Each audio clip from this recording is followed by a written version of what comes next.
জাতীয় সংসদ নির্বাচনের পর স্থানীয় সরকার নির্বাচনেও নিষিদ্ধ রাজনৈতিক দলের নেতাকর্মীদের প্রার্থী হওয়ার পথ বন্ধ হতে যাচ্ছে। এবার স্থানীয় সরকার নির্বাচনে অনলাইনে মনোনয়নপত্র জমার বিধান বাতিল করা হচ্ছে। পাশাপাশি আচরণ বিধিমালায় যুক্ত করা হচ্ছে অঙ্গীকার নামক নতুন বিধি। এতে নিষিদ্ধ বা নিষেধাজ্ঞার আওতাধীন কোনো রাজনৈতিক দল বা সংগঠনের সঙ্গে সম্পৃক্ততা না থাকার অঙ্গীকার দেওয়ার কথা উল্লেখ করা হচ্ছে। ফলে আওয়ামী লীগ সহ নিষিদ্ধ দলগুলোর পদধারী নেতাকর্মীদের নির্বাচনে অংশ নেওয়ার পথ রুদ্ধ হতে যাচ্ছে।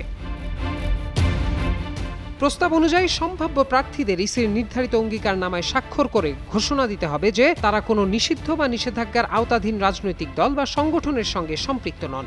সেক্ষেত্রে ভুল তথ্য দিলে যথাযথ ব্যবস্থা নেবে ইসি। এমন সিদ্ধান্তে সন্ত্রাস বিরোধী আইনে আওয়ামী লীগের কার্যক্রম নিষিদ্ধ থাকায় দলটির পদধারী নেতাকর্মীদের নির্বাচনে অংশগ্রহণ কঠিন হয়ে পড়বে বলে মনে করছেন সংশ্লিষ্টরা। ইসি সচিবালয় ইউনিয়ন পরিষদ নির্বাচন আচরণ বিধিমালার খসড়া তৈরি করে প্রধান নির্বাচন কমিশনার ও 4 কমিশনারের কাছে পাঠিয়েছে। এ বিষয়ে নির্বাচন কমিশনার মোহাম্মদ আনোয়ারুল ইসলাম সরকার যুগান্তরকে জানান, অঙ্গীকারনামা জমা দেওয়ার বিধান রাখার বিষয়ে কমিশন ইতিবাচক। আওয়ামী লীগকে লক্ষ্য করে এ বিধি যুক্ত হচ্ছে কিনা এমন প্রশ্নের জবাবে তিনি বলেন, কোনো দল বা সংগঠনকে সামনে রেখে এটি করা হচ্ছে না, বরং দেশে বিদ্যমান অন্যান্য আইন বিবেচনায় করা হচ্ছে বিষয়টি। খসড়ায় উপজেলা পরিষদ চেয়ারম্যান ও ভাইস চেয়ারম্যান এবং পৌরসভার মেয়রদের সরকারি সুবিধাভোগী অতি গুরুত্বপূর্ণ ব্যক্তিদের তালিকায় যুক্ত করার প্রস্তাব করা হয়েছে। ফলে তারা মন্ত্রী, এমপি ও সিটি মেয়রদের মতো ইউনিয়ন পরিষদ নির্বাচনের প্রচার ও কার্যক্রমে অংশ নিতে পারবেন না।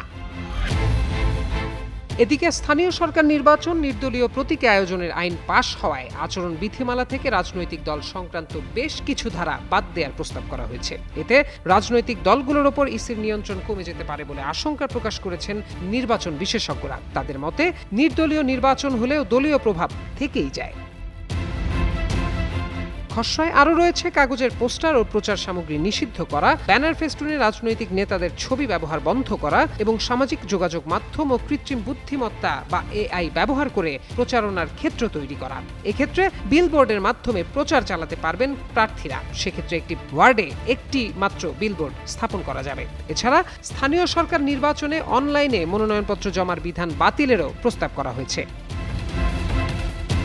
বর্তমানে এসব প্রস্তাব কমিশনের আলোচনার পর্যায়ে রয়েছে, এখনও আসেনি চূড়ান্ত সিদ্ধান্ত।